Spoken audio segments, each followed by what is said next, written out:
விஜய் அவர்கள் வருகையால் நாம் தமிழர் கட்சியினுடைய வாக்கு குறையுமா அல்லது அதிகமாகுமா அல்லது எதுவும் நடக்காதா என்பது குறித்து மிக முக்கிய காணொலியாக அந்த காணொலியை காணவிருக்கின்றோம். உங்களுக்கு நீங்கள் இந்த வலைவலிக்கு வருவது புதிதென்றால் மறக்காமல் நம்ம சேனலை சப்ஸ்கிரைப் செய்து வைத்துக் கொள்ளுங்கள், பெல் பட்டனை அழுத்துங்கள். வாருங்கள் காணொலிக்குள் செல்லலாம். தமிழக வெற்றிக் கழகத்தின் தலைவர் விஜய் அரசியலுக்கு வந்திருப்பதால் நாம் தமிழர் கட்சி வாக்கு வங்கி குறைய வாய்ப்பிருப்பதாக அரசியல் விமர்சகர்கள் கருத்துக்களை தெரிவித்து வருகின்றனர். இது குறித்து சீமான் மற்றும் அரசியல் வட்டாரங்களில் நிலவும் முக்கிய காரணங்கள் என்னவென்பது குறித்து இப்பொழுது பார்ப்போம். இளைஞர்களின் வாக்குகள். நாம் தமிழர் கட்சியின் பலமே இளைஞர்களுடைய வாக்குகள்தான். தற்போது நடிகர் விஜயின் வருகையால் மாற்றத்தை விரும்பும் இளைஞர்கள் வாக்குகள் என்பது தாவேகாவை நோக்கி பிரிய வாய்ப்புள்ளதாக கருதப்படுகிறது. மாற்று அரசியல் முழக்கம். சீமான் மற்றும் விஜய் இருவருமே திராவிட கட்சிகளுக்கு, அதாவது திமுக அதிமுகவிற்கு மாற்றாக தங்களை முன்னிறுத்துகின்றனர். இந்த மாற்று அரசியலை தேடும் வாக்காளர்கள் இருவரிடமும் பிரிந்து செல்லக்கூடிய வாய்ப்பு இருக்கின்றது. ஒருவேளை நடிகர் விஜய் தங்களுடைய கட்சியும் வரவில்லை என்றால் தற்பொழுது சீமானுக்கே அந்த வாக்குகள் வரும் என்பதுதான் இதனுடைய மிக முக்கிய அர்த்தமாக இருக்கின்றது. சீமானின் விளக்கம் என்ன? நடிகர் விஜய் அவர்கள் தாவைக்கா என்ற கட்சியை துவங்கி தற்பொழுது 2026 தேர்தலில் நிற்கின்றார்களே, இதை குறித்து சீமான் எப்படி விளங்கி வைத்திருக்கின்றார் என்பதை பார்ப்போம். தனது வாக்குகள் குறையும் என்று பதிலளித்த சீமான் அவர்கள் இது தன்னுடைய வளர்ச்சியை பிடிக்காதவர்கள் பரப்பும் ஒரு உத்தி, அதாவது ஸ்ட்ராட்டஜி என்று கூறியிருக்கின்றார். அதாவது அவருக்கு எதிராக இது ஒரு பொய் பிரச்சாரம் என்று அவர்கள் தெளிவுபடுத்தியிருக்கிறார். மேலும் விஜய் இன்னும் முழுமையாக களத்திற்கு வரவில்லை, அவர் தனது கொள்கைகளை மக்களிடத்தில் பேசுகிறார் என்று விமர்சித்திருக்கின்றார்.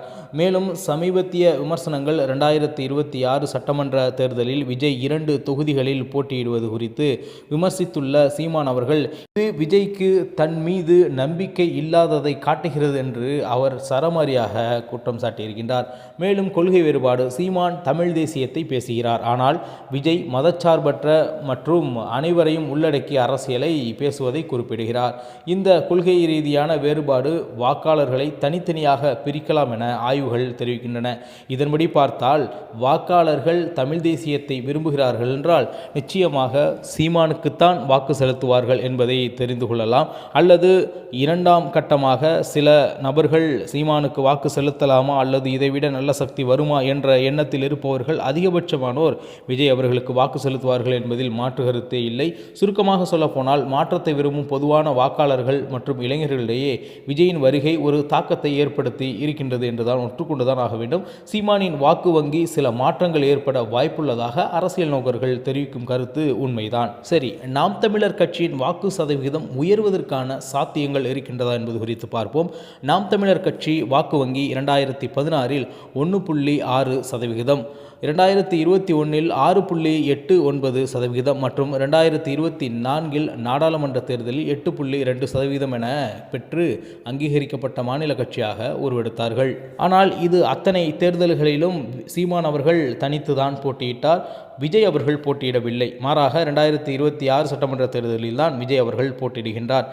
ஆனால் சீமான் அவர்கள் 2016இல் போட்டியிடும் பொழுது ஐயா விஜயகாந்த் அவர்கள் களத்தில் இருந்தார். 2021இல் போட்டியிடும் பொழுது நம்ம கமலஹாசன் அவர்கள் களத்தில் இருந்தார். அதே போன்றுதான் 2026 தேர்தலிலும் சீமான் அவர்கள் போட்டியிடும் பொழுது நம்ம நடிகர் விஜய் அல்லது தளபதி தாவேகா தலைவர் அவர்கள் போட்டியிடுகின்றார் என்பது குறிப்பிடத்தக்கது. இதனால் சீமான் அவர்களுக்கு தாக்கம் ஏற்படுமா என்றால் நிச்சயமாக 2016இல் அவருக்கு எந்த தாக்கம் ஏற்பட்டதோ, 2021இல் என்ன தாக்கம் ஏற்பட்டதோ 2026இலும் அதே தாக்கம் ஏற்படும். கூடுதலாக வரவேண்டிய வாக்குகள் குறைந்தபட்சமாக முன்னேற்றம் இருக்கும் என்பதுதான் அரசியல் ஆய்வறிஞர்களின் கருத்து. ஆனால் அவருடைய வாக்கு சதவீதம் என்பது உயரும் என்பதுதான் அனைவருடைய எதிர்பார்ப்பாக இருக்கின்றது. அது எப்படி வாக்கு சதவிகிதம் உயரும் என்று நீங்களே கூறுவது என்றால் நிச்சயமாக 2024இல் நடந்த நாடாளுமன்ற தேர்தலில் அவ்வாறு சீமானுக்கு எதிராக யாரும் போட்டியிடவில்லை. 3 கட்சிகள் தான் பெரிதாக களத்தில் நின்றன. அந்த கட்சிகள் தான் வாக்குகளையும் பெற்றன. அந்த கட்சிகள் பெற்ற வாக்குகள் வாக்குகளின் விவரம் நாம் பார்த்தோம். அதேபோன்று சீமான் அவர்களுடைய வாக்கும் உயர்ந்திருக்கின்றது. ஒன்றல்ல 50% மேலாக சீமான் அவர்களுடைய வாக்கு உயர்ந்தது என்பது குறிப்பிடத்தக்கது. எனவே சட்டமன்ற தேர்தலில் வெகுவாக குறைவாக வளரக்கூடிய நாம் தமிழர் கட்சி நாடாளுமன்ற தேர்தலில் அதிக வேகமாக வளர்கின்றது என்றால் அதற்கு எதிர்ப்புகள், எதிர்த்து நிற்கக்கூடிய ஆட்கள் குறைவாக இருப்பதுதான் காரணம். அந்த யுக்தியை பயன்படுத்தி தான் இப்பொழுது சட்டமன்ற தேர்தலில் அவருக்கான வாக்குகளை குறைப்பதற்காக அனைத்து செயல்பாடுகளும் இங்கே நடைபெறுவதாக சில தமிழ் தேசிய அரசியல் ஆய்வறிஞர்கள் குறிப்பிடுகின்றார்கள். எது எப்படி இருந்தாலும் ஒரு குறிப்பிட்ட அளவிற்கு சீமான் அவர்களுடைய வளர்ச்சி இருக்கும் இந்த சட்டமன்ற தேர்தலிலும் என்பதுதான் ஆணித்தனமான வாதமாக இருக்கின்றது. பார்க்கலாம் எப்படி 2026 சட்டமன்ற தேர்தல் வருகின்றது என்று மக்களுடைய தீர்ப்பை இறுதியானது என்பதை கூறிக்கொண்டு மீண்டும் ஒரு நல்ல அரசியல் காணொலி உங்களை சந்திக்கின்றேன். அதுவரை உங்களிடமிருந்து விடுவது உங்கள் தமிழா செய்திகள். நன்றி, வணக்கம்.